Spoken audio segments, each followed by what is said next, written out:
যদি মনে হয় যে না আমি এইচএসসির পরেই যে কোনো অ্যাডমিশন টেস্টে দিলেও আমি চান্স পাইতে চাই, আর চান্স পাওয়ার প্যাটার্নটা কিন্তু এরকম, তোমরা খেয়াল করছো কিনা আমি জানি না, তোমাদের সিনিয়র ভাইয়া আপুদের থেকে খবর নিলে দেখতে পাবো যে চান্স পায় সব জায়গায় চান্স পায়।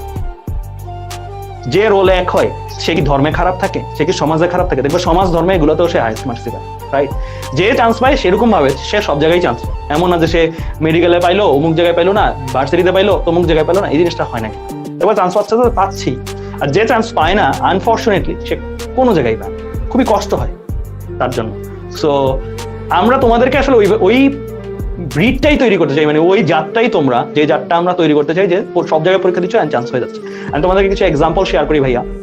আমাদের যে এরকম আমার কাছে মেন্টরশিপে যারা ছিল ওই স্টুডেন্ট গুলোর মধ্যে আমরা মানে আমার মোটামুটি ওরা যে জায়গাগুলোতে পরীক্ষা দিচ্ছে আল্লাহর মধ্যে ওদের চান্স হয়ে যাচ্ছে।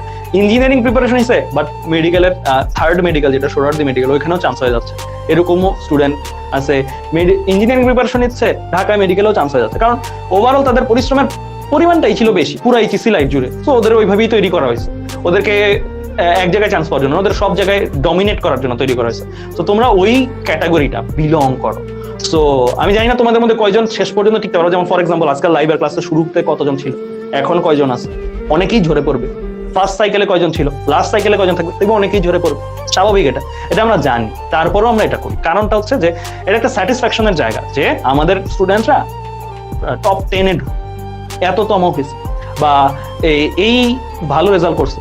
অ্যান্ড এই স্টুডেন্টগুলো থেকে আমরা টার্গেট করি যে শুধুমাত্র বুয়েটে চান্স পাওয়া না, টপ র্যাঙ্ক করা না, বাট অলসো এই স্টুডেন্টসগুলো সামনেও অনেক ভালো করবে। কারণ এটা স্যাটিসফ্যাকশন। ধরো আজকে থেকে 5-10 বছর পরে তোমরা আল্লাহর রহমতে কি 10 বছর পরে তোমরা মাইট বি কেউ গুগলে চাকরি করবা, কেউ অ্যামাজনে চাকরি করবা, আরো হয়তো ওই টাইমের গুগল ওই টাইমের জিনিসপত্রগুলোতে টপ মোস্ট পজিশনগুলোতে থাকবা, বা তোমরা মাইট বি বাংলাদেশের একদম টপ নচ পজিশন গুলাতে থাকবা।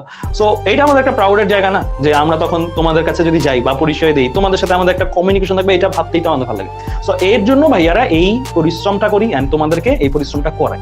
এটার একটা গ্রেটার উদ্দেশ্য ভাইয়াদের আছে, ঠিক আছে? সো ওইভাবে নিজেদেরকে নিবা, মানে তোমরা সবসময় ওইভাবে নিজেদেরকে নিবা যে মানে তোমার স্পেশাল কিছু করতে হবে। তুমি অর্ডিনারি ভাবে করলে হবে না। জাস্ট লাইক তোমার বন্ধু হয়তো মাইট বি এই টাইমে ঘুমাচ্ছে, তোমার বন্ধু হয়তো মাইট বি এই টাইমে চ্যাটিং করতেছে, তোমার বন্ধু হয়তো এই টাইমটাতে ইনস্টাগ্রাম বা টিকটক দেখতেছে।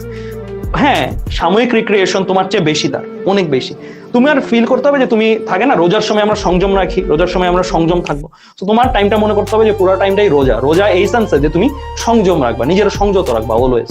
এইচএসসি লাইফে আসো অ্যান্ড তুমি একটা মিশনে আসো, তুমি এনজয় করবা, তুমি আরো বেশি এনজয় করো, সবার চেয়ে বেশি এনজয় করো, আমার চেয়ে বেশি, সবার চেয়ে বেশি এনজয় করো। তুমি যেহেতু ভালো স্টুডেন্ট এন্ড পরিশ্রম করছো অনেক বেশি, তুমি যখন ধরো ফর এক্সাম্পল গুগলের লিড ইঞ্জিনিয়ার বা এরকম বড় বড় পজিশন গুলোতে যাবা, তখন তোমার এনজয়মেন্ট কি বাকি কেউ ধরার ছোঁয়ার কাছে থাকবে? তখন কি আমরা বাকিরা কেউ কি তোমার ধরা ছোঁয়ার কাছে এনজয় করতে পারবো? বা তুমি যে পরিমাণের এনজয় করার সুযোগ স্কোপ সবকিছু তোমার কাছে আল্লাহ দিবে, সেটা কি বাকি কাউরে দিবে না। সো তোমরা ফিল করতেছো তুমি 2022-এর ওয়ার্ল্ডটা লিড করবা না, 2022-এর ওয়ার্ল্ডটা তোমার জন্য না, তোমার জন্য মাইট বি এর চেয়ে বেটার ওয়ার্ল্ড, যেটা হচ্ছে আরো ফিউচারিস্টিক, আরো ধরো অ্যাডভান্স টেকনোলজি আসছে, ওই ওয়ার্ল্ডটা তোমার জন্য। ওই ওয়ার্ল্ডে তুমি মার্সিডিজ চালাবা, ওই ওয়ার্ল্ডে তুমি টেসলা চালাবা।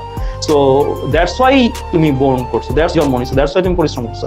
এইভাবে যদি না নিতে পারো মোটিভেশনটা নিজের মধ্যে, তাহলে তোমার এই পরিশ্রমটা কখনোই অর্থিত লাগবে না।